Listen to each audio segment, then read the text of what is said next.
Hello everyone, আসসালামু আলাইকুম। Welcome back to education helpline. কৃষিগুচ্ছের ভর্তি পরীক্ষা কবে ও কখন সেই সম্পর্কে সর্বশেষ প্রকাশিত নিউজ আপডেটটি থাকছে আজকের ভিডিওতে। ভিডিওটি দেখার আগে যারা এখনও চ্যানেলটিকে সাবস্ক্রাইব করেননি, প্লিজ চ্যানেলটিকে সাবস্ক্রাইব করে ফেলুন। সো চলুন ভিডিওটি শুরু করি।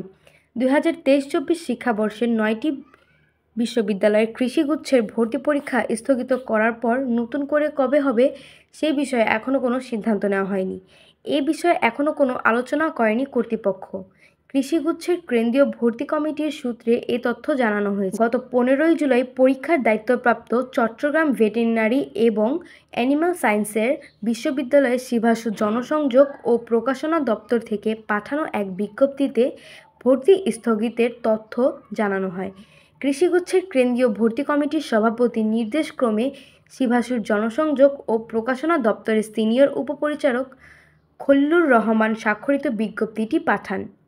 এ বিষয়ে খলিলুর রহমান রোববার 8 সেপ্টেম্বর দ্য ডেইলি ক্যাম্পাসকে বলেন, স্থগিত হওয়া পরীক্ষা কবে নেওয়া হবে সে বিষয়ে সিদ্ধান্ত হয়নি।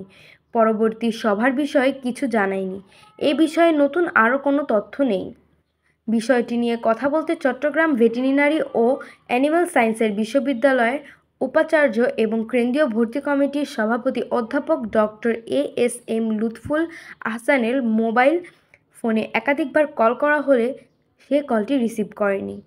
ফলে তার বক্তব্য জানা সম্ভব হয়নি। এর আগে বিজ্ঞপ্তিতে বলা হয়, কৃষি বিজ্ঞান বিষয়ে ডিগ্রি প্রদানকারী 9টি পাবলিক বিশ্ববিদ্যালয়ের গুচ্ছ পদ্ধতিতে 2023-24 শিক্ষাবর্ষের প্রথম বর্ষ স্নাতক বা স্নাতক শ্রেণীর 20 জুলাই অনুষ্ঠেয় ভর্তি পরীক্ষা অনিবার্য কারণে স্থগিত করা হয়েছে।